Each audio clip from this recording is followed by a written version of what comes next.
Hi there. My name's Crazy Casey, and I obviously have no idea what I'm doing.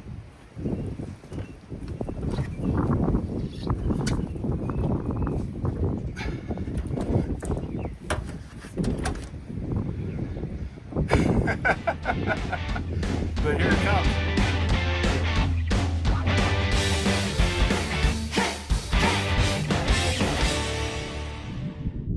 Hey friends, Casey here. It's been a while. So, from the very first day that I picked up this Bronco, people told me, whatever you do, don't take the top off. Or they told me things like, if you take the top off, make sure you get all the gaskets first, because you might not be able to find them, then you won't be able to put it back on, it's going to leak, it's going to be a nightmare.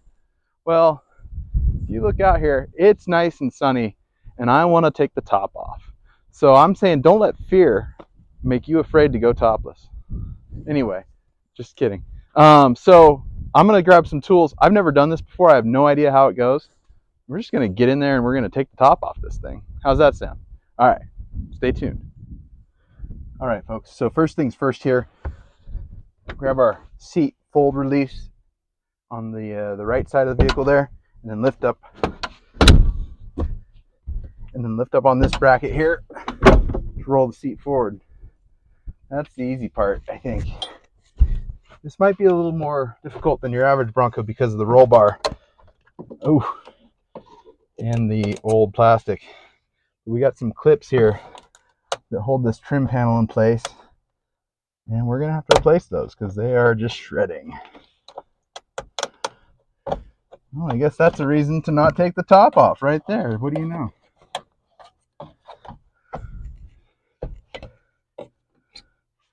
That one came out with minimal effort. Just gonna have to get all of these suckers.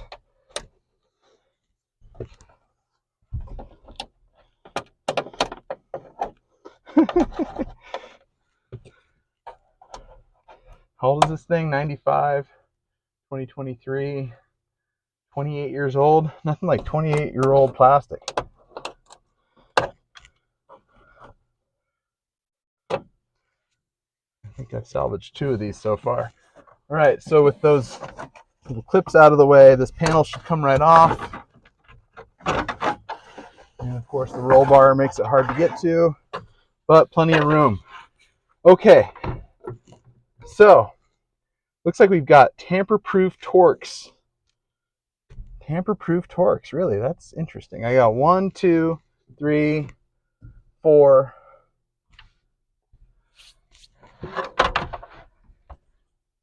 5 per side. Tamper-proof Torx. I might be dead in the water. Let me go see if I have a tamper-proof Torx. All right, folks, so it looks like I'm in luck here. It is a tamper-proof T40 Torx. So let's see how hard these are to get loose. So far, they seem like they're coming pretty easy.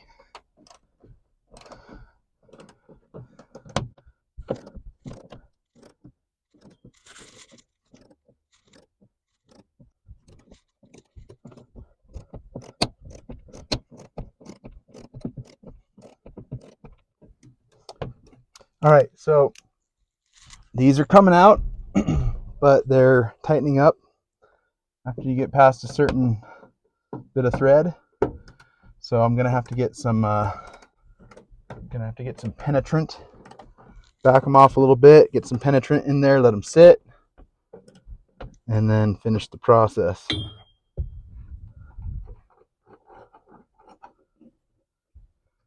I wonder if taking off this lower panel will get me better access.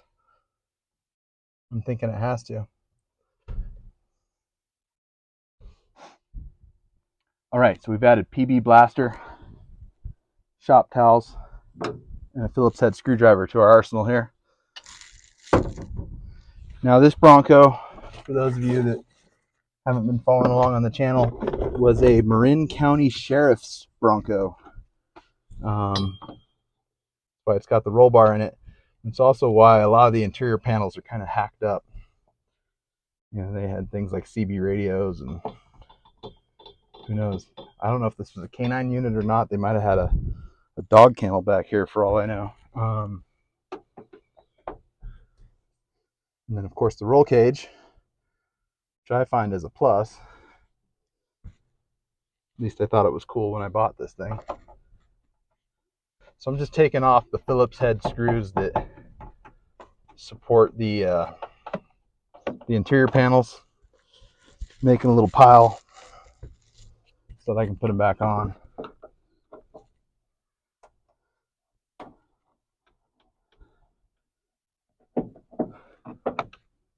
And I'm only taking off the front one here so that I can get my my lower panel out of the way.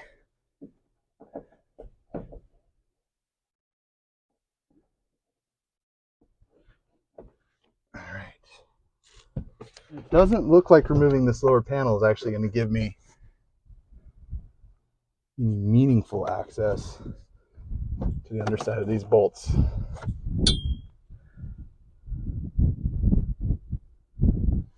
Get this rear trim panel out of the way.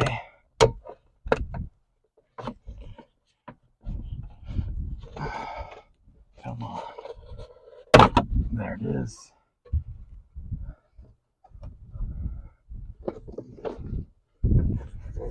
Okay, so removing the lower panel will not give you access to the bottoms of these tamper-proof Torx bolts.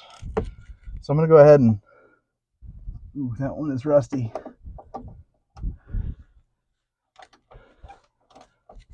Go ahead and loosen the rest of these up so I can get some PB on them all.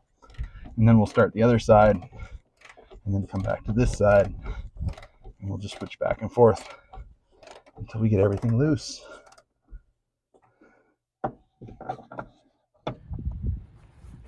All right, folks, so here's a close-up shot on the interior, what this looks like. These are the tamper-proof T40 Torx bolts that I was telling you about. You got one up on the B-pillar, and you got 1, 2, 3, 4, 5 across the base of the top. And you can see I've got one that is just totally corroded. So let's see if the old wire brush can do anything for us.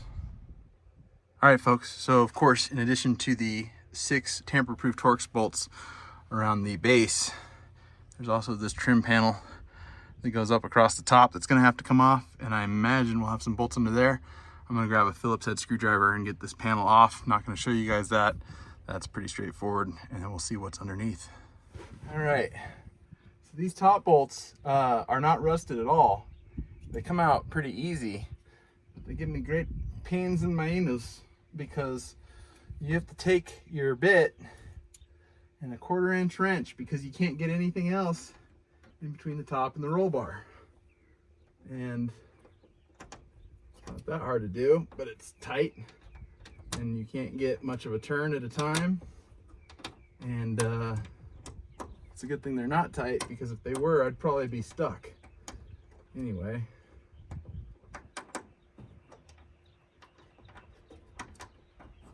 if you have a roll bar model, this is a little more difficult.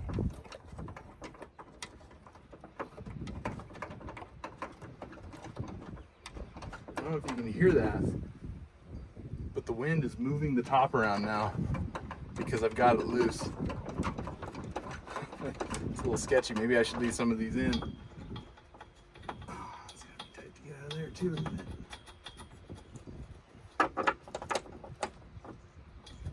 Well, as you can see, I can't even back the bolt out all the way. But maybe, there we go. And that's what these things look like. So it's no wonder that I'm having trouble with some of them that are a little more rusted. Anyway. All right, so slow persistence and liberal dose of PB Blaster seems to be winning on these more rusted bolts here. I probably applied PB 3 times now. Bring them out a little bit. When they start to get tight, you go back in, a couple turns, apply a little bit of PB, let it sit, and then come back to it.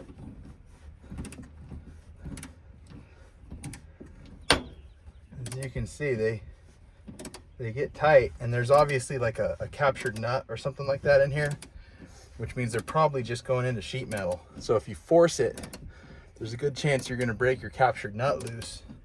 And then you've got a bolt spinning. See, yeah, this one's getting tight. So I need to go back in and hit it with a little bit more PB and then come back to it. Because if you break that captured nut loose, boy, then you've got a bolt that's stuck in your panel, and this is just fiberglass. You got to cut it at that point. And you got glass, which can crack if you hit it with sparks. It's just not ideal. So a little bit more PB, let it sit, come back to it. All right, so I've got a pretty good track record for getting out bolts that are just rusty. So I've decided that I'm gonna come back to these other ones that are a little bit stuck. I'm gonna try to get this guy, because the head is totally gone on this thing. So the only real hope is to get a pair of vice grips in there. And you wanna grab the bolt with the serrated part of the vice grip. Hopefully that's showing up on camera there. Not the end, because if you get it on the end, it's just gonna spin. So you wanna get it in there. And again, luckily these aren't that tight. So you get it in there, and you know, you want it to be adjusted so that you really got to crank on it to clamp down, and you want to push down on your vice grip as you're doing it so you get it as low on the head as possible, so there's as much meat there as possible. Because you see, if you do that like what I just did, then you kind of like distort the head and you have less to grab the next time. So I am not having great luck here. Let's tighten it up a little bit more. Come on.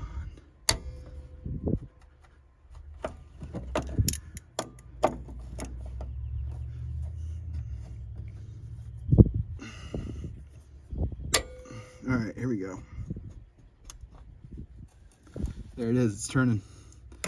Don't get greedy. Get a little bit of a turn on it and then re-grip.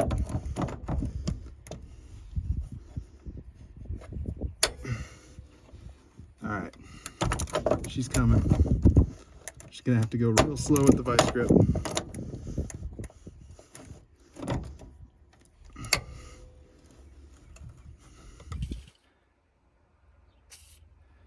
All right, so I've been working on this one for about 20 minutes now.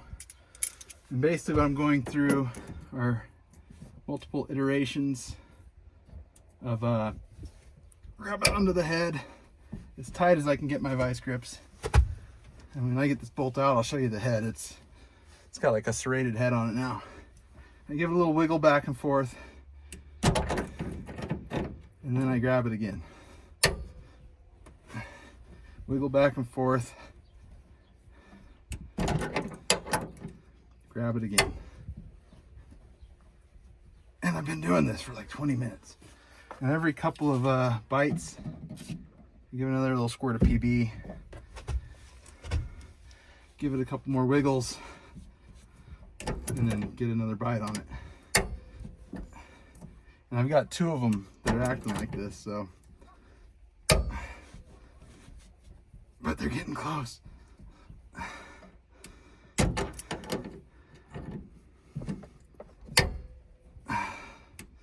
In fact, I think I might be, don't jinx yourself.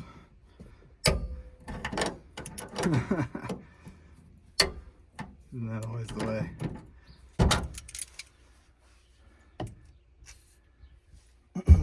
For those of you in the comments saying heat, I've got rubber, I've got glass, and I've got fiberglass all around this thing. So I don't really feel like heat is an option.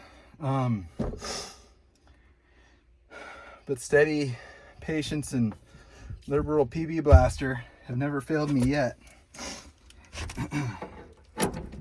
So every time I get impatient, that's when I start breaking bolts. But when I'm patient, I just work the problem. They eventually come out.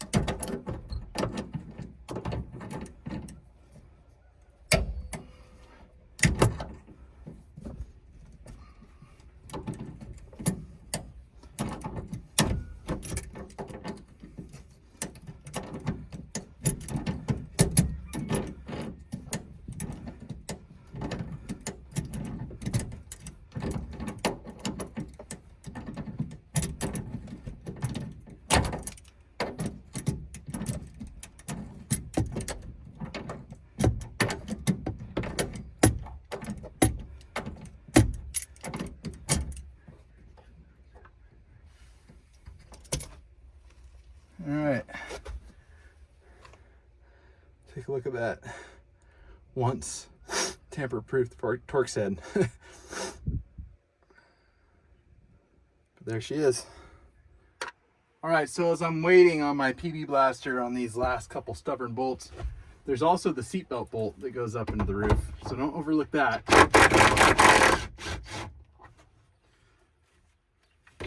With a, what was it, a T50 Torx, they come out pretty easily, especially if you have an electric impact.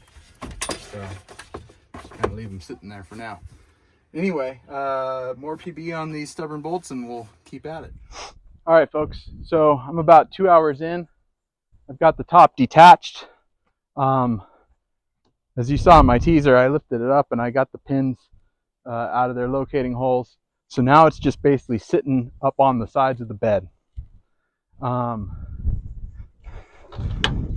I can't close the tailgate because the tailgate will hit the top, but my plan is to just sort of slowly work it rearward and then probably pick up one end and get it on a pair of sawhorses or something like that. And then, I don't know, I'm kind of figuring it out as I go here.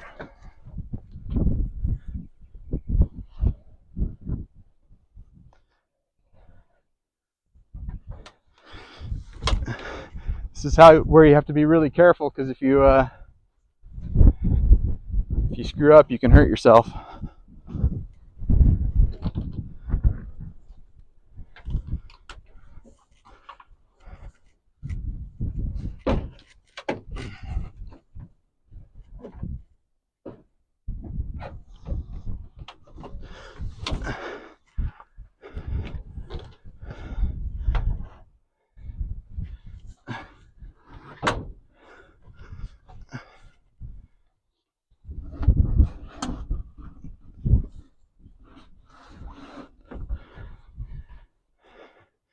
And she is not light.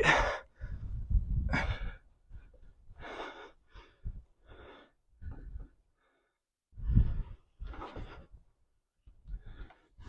guess maybe 150 pounds total. Time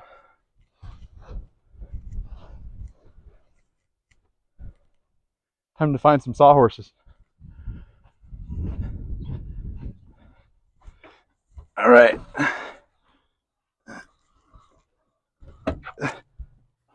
All right. So in hindsight, I should have had more than 2 sawhorses. Should have had some lumber. Should have had a helper. Well, shoulda, woulda, coulda. One thing I could have done differently is I could have left the tailgate down. And then so when I got the end of the top setting on the 2 sawhorses like you see here, I could have gone underneath and got the front edge of the top and then lifted it up slightly and set it down onto the tailgate. That would have acted like another pair of sawhorses essentially.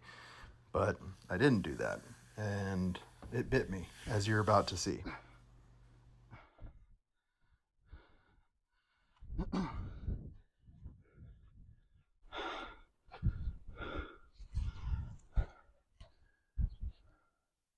Precarious. All right, so you can sort of see that didn't exactly go as planned. Turn the camera off. Tried to call my wife to help. She's not answering the phone because she's mad at me. So it was in a precarious spot, so I picked it up on my back. Tried to balance it on the sawhorses while I repositioned, and the sawhorses tipped over. But look at that, it's a Bronco without a top. Part of the reason I want to do this is because I've got some rust to address on the B-pillar in a couple of different spots. But really, it's just all about taking it out in the sun, top down. I've never owned a convertible before, so this is as close as I can get. Anyway, there she be.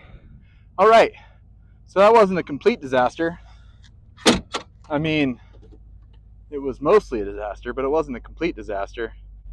So like I said before, don't let fear keep you from going topless. Thanks for watching this week, and we'll see you next time.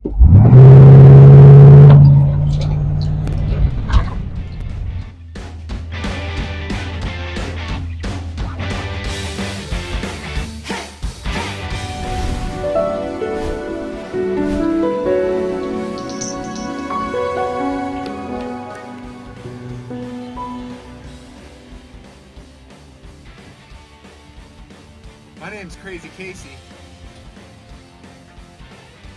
And I obviously have no idea what I'm doing.